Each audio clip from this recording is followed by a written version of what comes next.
저희 교회가 작은 교회, 새로 처음 예수님을 믿는 분들이 많아서요.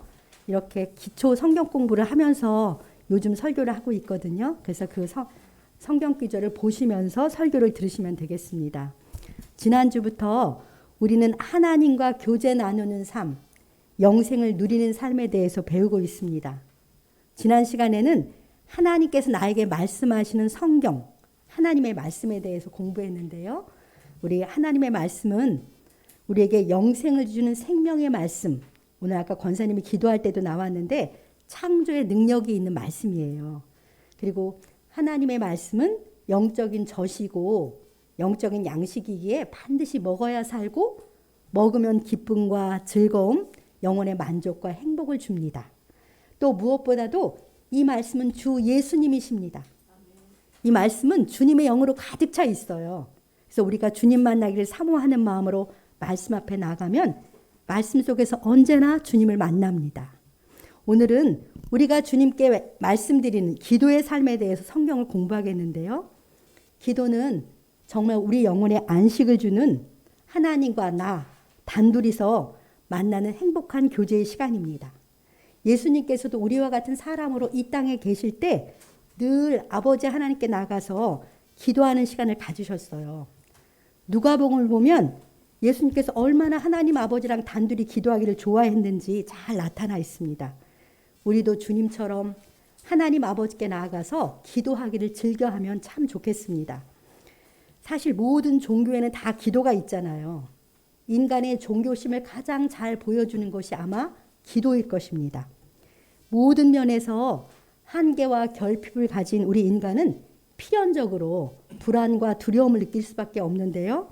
이 불안과 두려움을 해결하기 위해서 인간은 무언가를 의지하며 빌곤 합니다. 우리 조상들은 지성이면 감천이다 라는 생각으로 정한 수를 떠놓고 빌기도 했는데요. 이런 것들도 일종의 기도라고 할 수 있습니다. 그러면 우리 그리스도인의 기도는 다른 종교에서의 기도와 무엇이 다릅니까? 그리스도인의 기도를 가장 명확하게 보여주는 말씀이 에베소서 2장 18절입니다. 첫 번째 구절인데요. 우리 함께 읽어보겠습니다. 이는 그로 말미암아 우리 둘이 한 성령 안에서 아버지께 나아감을 얻게 하려 하심이라. 아멘. 여기서 우리 기도는 그로 말미암아, 즉 예수 그리스도로 말미암아 우리 둘이라고 했는데 우리 둘은 유대인과 이방인 모든 사람을 말하는 거죠. 한 성령 안에서 아버지 하나님께 나아가는 것이다. 그러니까 우리 그리스도인의 기도를 정리하면 이런 거예요. 주 예수 그리스도의 공로를 힘입어서 성령의 도우심 가운데 아버지 하나님께 나아가는 것, 그것이 바로 그리스도인의 기도의 정의예요. 그러니까 우리는 기도할 때 성삼위 하나님과 함께하는 것이죠. 우리의 기도의 대상은 나의 영적 아버지로서 나와 인격적인 사랑의 관계를 맺은 분, 그분이랑 기도하는 건데요. 다른 종교는 자기랑 아무런 관계가 없는 막연한 존재에게 내 소원을 비는 경우가 많습니다. 그들의 기도의 대상은 인격적이지도 않고 도덕적이지도 않습니다. 그러나 우리는 하나님께서 말씀에서 보여주시는, 성경에서 보여준 살아계신 하나님, 거룩하시고 완전하시고 전능하신 하나님께 기도하는 것입니다. 또한 주 예수님의 대속의 공로에 힘입어서 아버지께 나아가는데 성령께서 우리의 기도를 도와주십니다. 이것이 그리스도인의 기도입니다. 그리스도인의 기도의 정의를 분명히 하면서 오늘은 기도, 하나님의 자녀의 특권이라는 제목으로 기도에 대해서 말씀을 공부하겠습니다. 첫 번째로 거기 나와 있는 것처럼 우리의 기도는 아버지 하나님께 자녀로서 나가는 것입니다. 기도는 하나님과 영적 교제잖아요. 교제는 관계를 기초하는 것인데요. 친구 관계냐, 사제 관계냐, 주종 관계냐, 가족 관계냐, 이렇게 상대와 내가 어떤 관계냐에 따라 교제할 때의 태도와 내용이 완전히 달라집니다. 그럼 기도하러 하나님께 나아갈 때 하나님과 나는 어떤 관계 속에서 기도해야 할까요? 예수님께서 주기도문을 통해서 우리에게 이렇게 가르쳐 주셨지요. 마태복음 6장 9절을 같이 읽겠습니다. 그러므로 너희는 이렇게 기도하라. 하늘에 계신 우리 아버지여 이름이 거룩히 여김을 받으시오며. 네, 예수님이 가르쳐 주시죠. 하늘에 계신 우리 아버지여, 아버지라고 부르면서 자녀로서 나가라는 것이죠. 참으로 놀랍습니다. 하나님께 기도하러 교제하러 나갈 때, 기도로 교제하러 나갈 때 아버지와 자녀의 관계 속에서 기도하라고 예수님이 가르쳐 주셨어요. 하나님이 나의 아버지세요. 나는 그분의 자녀예요.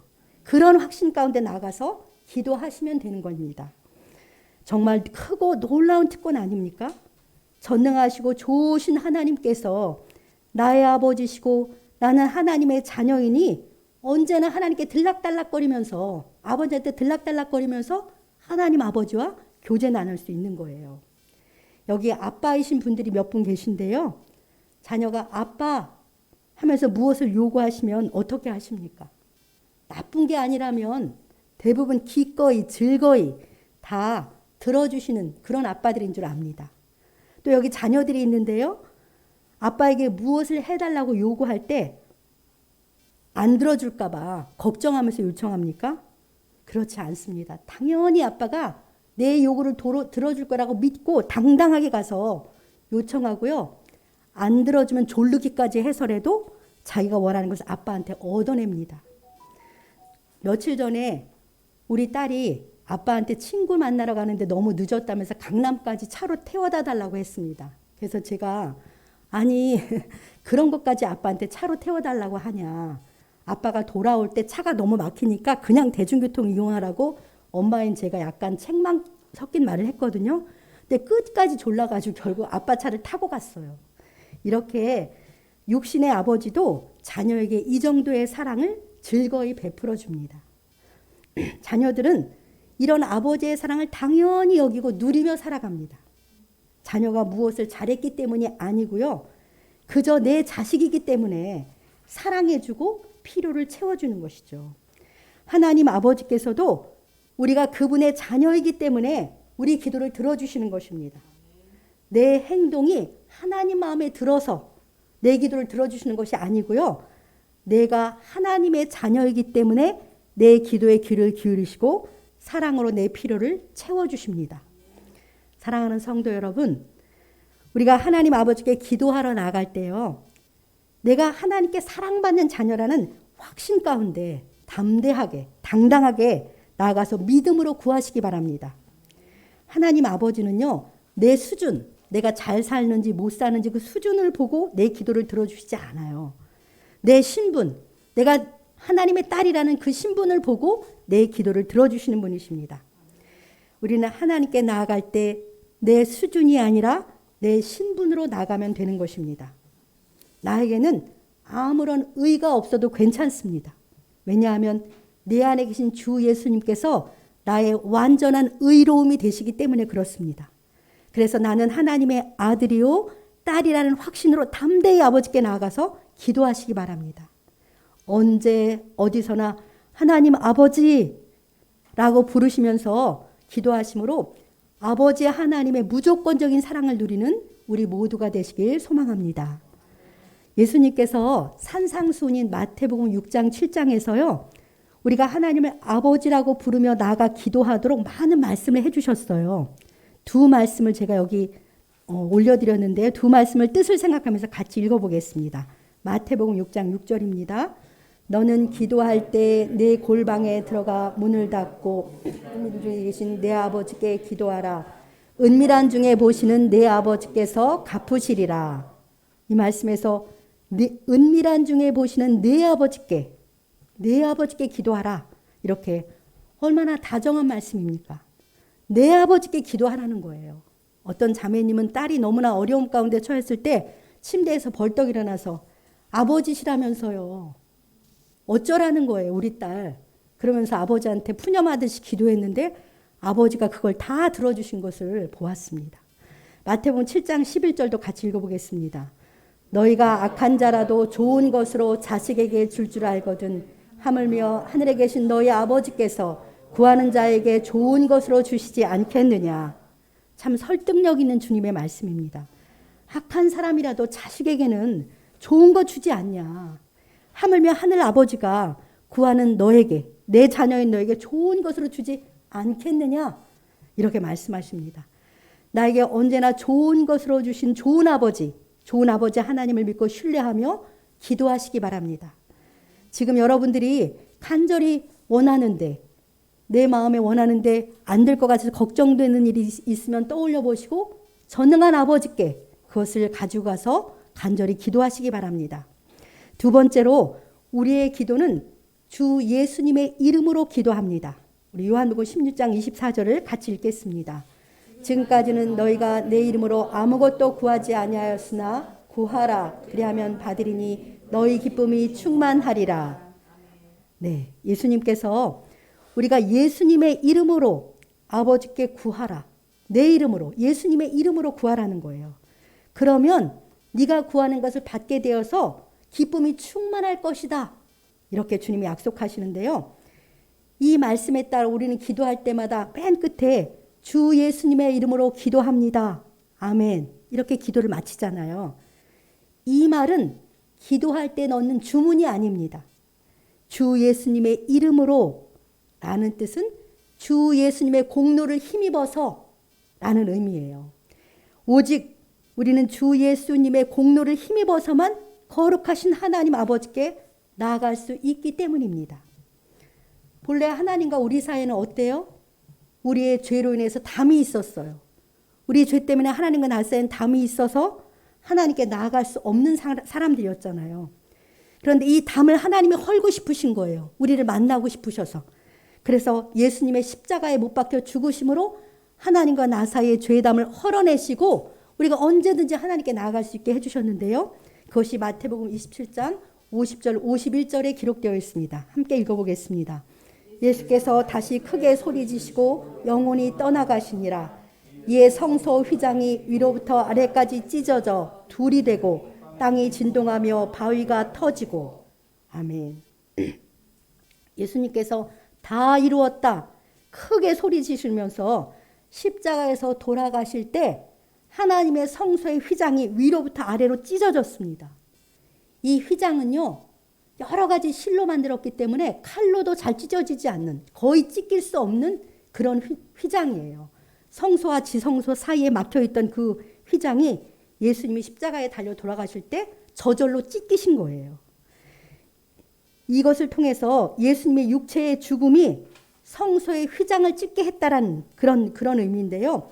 거룩하신 하나님께서 임재해 계신 그 지성소에 오직 흠 없는 어린 양 예수님의 영원한 속죄 제사를 통해서 우리가 들어갈 수 있게 되었음을 보여주시는 말씀입니다. 주님이 십자가에 못 박혀 죽으신 것은 우리를 위한 단 한 번의 영원한 속죄 제사라서 우리가 그 예수님의 속죄 제사를 통해서 지성소에 계신 하나님 아버지께 언제든지 들어갈 수 있게 해주신 것이죠. 그렇게 우리는 기도의 특권을 얻게 된 것입니다. 주님의 희생에 기초해서 하나님을 아버지라고 부르면서 언제든지 기도할 수 있는 놀라운 특권이 우리에게 주어진 것입니다. 히브리서 10장 19, 20절이 이 사실을 정리해 주는데요. 히브리서 10장 19, 20절을 뜻을 생각하면서 같이 읽겠습니다. 그러므로 형제들아 우리가 예수의 피를 힘입어 성소에 들어갈 담력을 얻었나니 그 길은 우리를 위하여 휘장 가운데로 열어놓으신 새로운 살 길이요 휘장은 곧 그의 육체니라. 아멘. 얼마나 성경이 신비롭습니까? 마태복음에 역사적으로 일어났던 그 사건을 히브리서는 정리를 해주고 있습니다. 우리가 예수의 피를 힘입어 하나님을 만날 수 있는 그 지성소에 들어갈 담대함을 얻게 된 것입니다. 그래서 우리는 기도할 때마다 주 예수님의 이름으로 기도합니다 라고 고백하는 것이죠. 하나님 아버지께 기도하러 나가실 때마다 우리 주 예수님의 대속의 은총으로 내가 언제든지 이렇게 하나님 앞에 나아갈 수 있게 되었구나. 나는 구원의 감격 가운데 그렇게 감사하면서 기도하는 우리가 되길 원합니다. 세 번째로 우리의 기도에는 하나님의 놀라운 응답이 약속되어 있습니다. 주 예수님의 이름으로 하나님 아버지께 나가 기도할 수 있는 것 자체가 우리에게 엄청난 은혜고 특권인데요. 참으로 감사한 것은 우리의 기도에 하나님께서 응답해 주신다는 놀라운 약속이 정말 많습니다. 성경의 많은 약속 중에서 우리가 가장 잘 활용할 수 있는 약속이 바로 기도응답에 대한 거예요. 그동안 저에게 믿음과 소망을 주면서 저를 아버지 하나님께로 이끌어준 말씀도 기도응답에 대한 약속의 말씀이 제일 많습니다. 그 중에 몇 가지만 나누고 싶은데요. 저희 가정에서 많이 붙잡고 기도한 말씀이에요. 예레미야 17장 7절 8절 함께 읽어보겠습니다. 그러나 무릇 여호와를 의지하며 여호와를 의뢰하는 그 사람은 복을 받을 것이라. 그는 물가에 심어진 나무가 그 뿌리를 강변에 뻗치고 더위가 올지라도 두려워하지 아니하며 그 잎이 청청하며 가무는 해에도 걱정이 없고 결실이 그치지 아니함 같으리라. 아멘. 이 말씀을 잘 보십시오. 여호와를 의지하고 의뢰하는 그 사람은 복을 받을 것이라. 하나님이 약속하십니다. 하나님을 의지하고 의뢰하는 것이 바로 기도하는 것이잖아요. 기도로 하나님을 의지하고 의뢰하면 하나님이 복을 주시는데 어떤 복을 약속하십니까? 그는 물가에 심어진 나무와 같다는 거예요. 그래서 그 뿌리가 강변에 뻗쳐 있기 때문에 설령 더위라는 힘든 상황이 닥쳐와도 두렵지가 않아요. 물 근원에 뿌리가 가 있으니까. 그래서 여전히 잎이 푸르릅니다. 또 비가 내리지 않는 가뭄이 왔을 때에도 걱정이 없습니다. 그때에도 결실이 그치지 않을 것이니까요. 우리 삶에는 언제나 더위도 찾아오고 가뭄도 찾아오잖아요. 우리 목동 1단지의 가뭄 때문에 지금 가을처럼 낙엽 져가고 많은 나무잎이 떨어지고 있어요. 가뭄이 이렇게 무서운 건데요. 그렇지만 주님을 의지하는 기도에 힘쓰는 사람은 이러한 어려움에도 두렵지 않고 걱정이 없다는 겁니다. 생명의 강인 우리 주님께 삶의 뿌리를 내리고 있기 때문에 여전히 삶이 푸르르고 안정되고 열매도 때에 따라서 맺게 되는 것이죠. 저는 이 약속의 말씀을 자녀들에게 가르쳐주고 이 약속을 붙잡고 많이 기도했는데요. 특별히 아들이 고3 때는 기숙사에서 밤 12시만 되면 저에게 전화를 했습니다. 그러면 저는 이 약속의 말씀을 날마다 가르쳐주고 암송하고 이 약속을 붙잡고 전화로 매일 밤 기도했는데 주님이 이 약속을 경험하도록 은혜를 베풀어 주셨습니다. 이렇게 주님께서 기도 응답해 주겠다는 수많은 약속들을 우리가 믿고 붙잡고 그렇게 기도하면 하나님이 그 말씀대로 이루어 주시는 것이죠. 조금 전에 예수님의 영원한 속죄 제사로 우리가 지성소에 계신 아버지, 왕이신 아버지께 나아갈 수 있다고 했는데요. 그 아버지의 보좌는 은혜의 보좌예요. 그 은혜의 보좌 앞에 나가면 어떻게 해주시겠다고 하는지 히브리서 4장 16절을 같이 읽어보겠습니다. 그러므로 우리는 긍휼하심을 받고 때를 따라 돕는 은혜를 얻기 위하여 은혜의 보좌 앞에 담대히 나아갈 것이니라. 아멘. 이제 우리는 왕이신 나의 아버지의 은혜의 보좌에 언제든지 담대히 나아갈 수 있습니다. 가서 뭘 구할 수 있는 거예요? 긍휼을 구할 수 있어요. 긍휼이라는 것은 내가 어떠하든지 그리고 어떤 처지에 있든지 불쌍히 여겨달라고 하면 되는 거잖아요. 우리는 하나님의 불쌍히 여겨주심이 없이는 사실 한순간도 존재할 수 없는 존재들입니다. 그런데 아버지의 은혜의 보좌 앞에 가서 아버지 나를 불쌍히 여겨주세요. 이렇게 구할 수 있는 것이고요. 또 뭐라고 약속하십니까? 때를 따라 돕는 은혜. 때마다 하나님의 은혜 없이 살 수 없는 게 또 우리잖아요. 그런데 아버지의 보좌 앞에 나가서 모든 순간에 하나님 앞에 은혜를 구할 수 있으니 얼마나 놀라운 약속입니까? 내가 어떤 형편에 있든지 괜찮습니다. 긍휼을 구하라 아버지의 은혜의 보좌 앞에 나가면 됩니다. 내가 어떤 처지에 있든지 가서 때를 따라 돕는 은혜를 구하면 되는 것이죠. 이 히브리서 4장 16절 약속을 믿고 아버지의 은혜의 보좌 앞에 늘 기쁨으로 나아가는 우리 모든 성도들 되시길 축복합니다. 네, 시편 116편 1, 2절도 함께 읽어보겠습니다. 여호와께서 내 음성과 내 간구를 들으심으로 내가 그를 사랑하는도다. 그의 귀를 내게 기울이셨으므로 내가 평생에 기도하리로다. 아멘. 시편 기자의 고백인데요. 하나님께서 내 음성과 내 간구를 들으시기에 자신은 하나님을 사랑한다. 이렇게 고백합니다. 하나님께서 자기에게 귀를 기울여 주시기 때문에 평생에 기도하며 살겠다고 그는 노래합니다. 사랑하는 성도 여러분, 시편 기자의 하나님, 나의 하나님이십니다. 하나님 아버지께서는 자녀인 나의 음성, 내 음성과 간구에도 항상 귀를 기울여 주십니다. 그러니 우리가 어찌 하나님을 사랑하지 않을 수 있겠습니까? 작은 미물에 불과하고 본래는 하나님 앞에 설 수도 없는 죄인인 나를 다 아시면서도 크고 영화로우신 하나님께서 내게 귀를 기울여 주신다니요. 하나님의 자녀인 나에게 그토록 깊은 관심을 하나님께서 갖고 계십니다. 현대의 가장 큰 어려움이 1번으로 꼽는 게 무엇인지 아십니까? 외로움입니다. 전 세계에서 사람들이 가장 힘들어하는 것이 외로움을 느끼며 사는 거라고 해요. 나를 진심으로 사랑해주고 관심을 가져주는 사람이 없기 때문에 사람들이 외로운데요.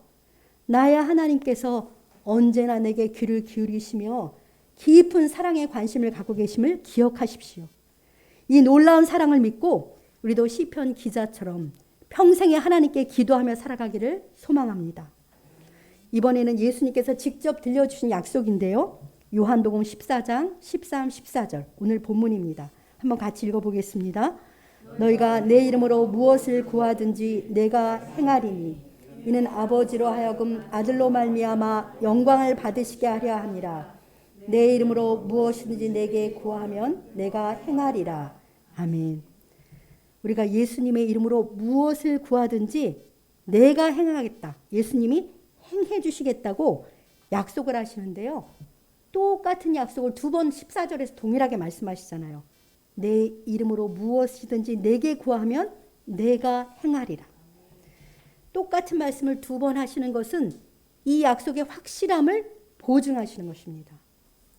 너희가 내 이름으로 무엇을 구하든지 내가 행하리라. 예수님의 이 약속을 믿으십니까? 네, 아멘입니다. 이제 이 약속을 굳게 믿고 예수님의 이름으로 무엇이든지 구하시기 바랍니다. 아무리 이런 약속을 알고 은혜를 받아도 기도를 하지 않으면 경험할 수가 없는 것입니다.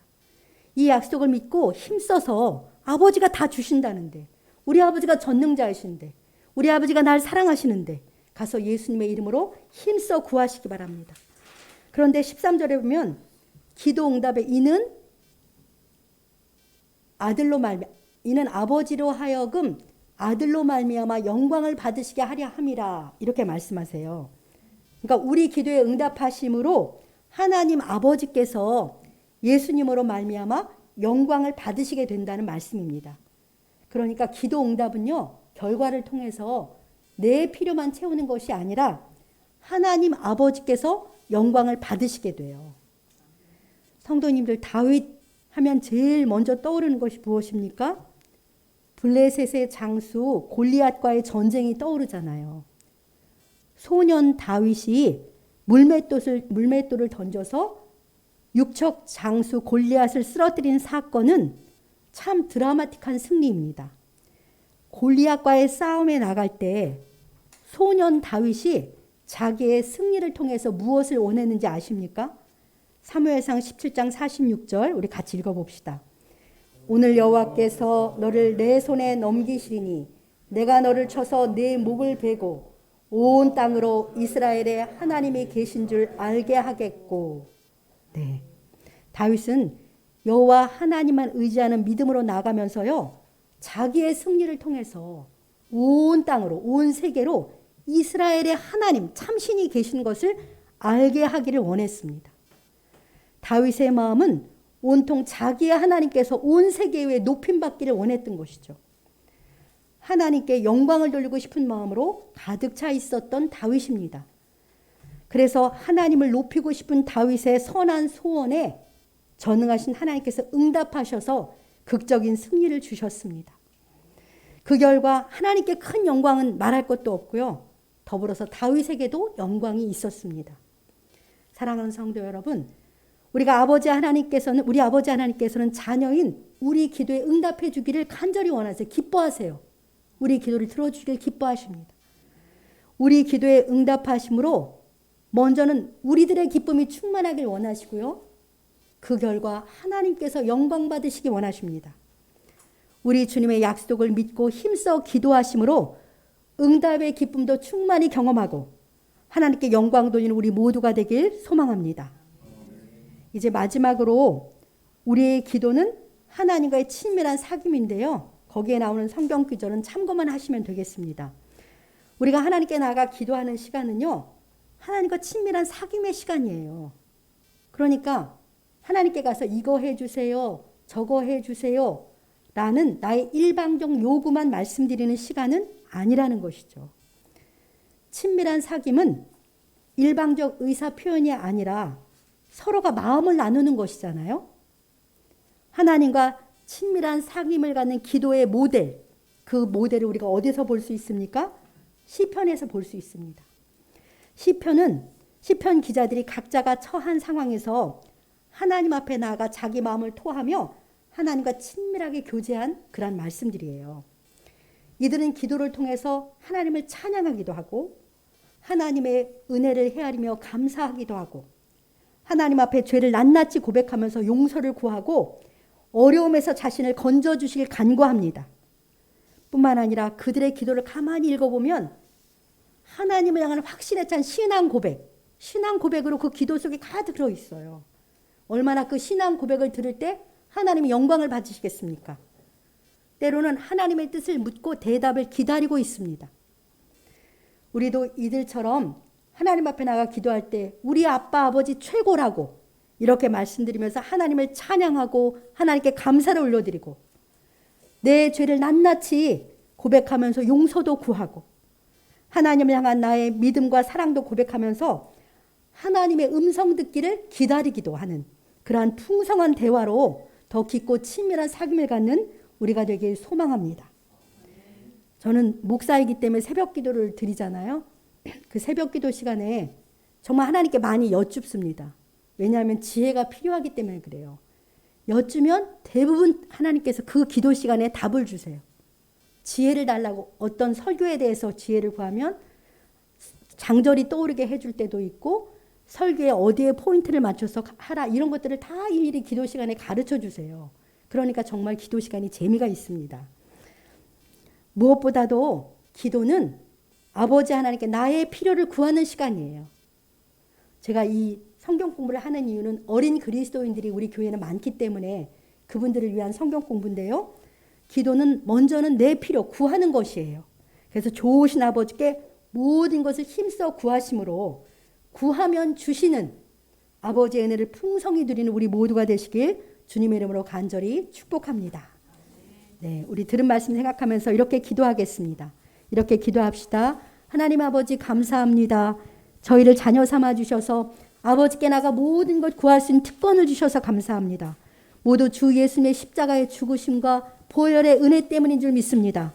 오늘도 저희는 아버지의 은혜의 보좌 앞에 나갑니다. 우리를 불쌍히 여겨주시고 우리 삶의 곳곳에 오직 아버지의 은혜가 필요하오니 은총을 베풀어 주시옵소서. 하나님의 자녀로서의 자부심을 가지고 항상 아버지께 나아가 아버지와 마음을 나누며 깊고 친밀한 교제를 나눈 저희가 되게 하여 주시옵소서. 주여 한번 부르시고 간절히 기도하시겠습니다.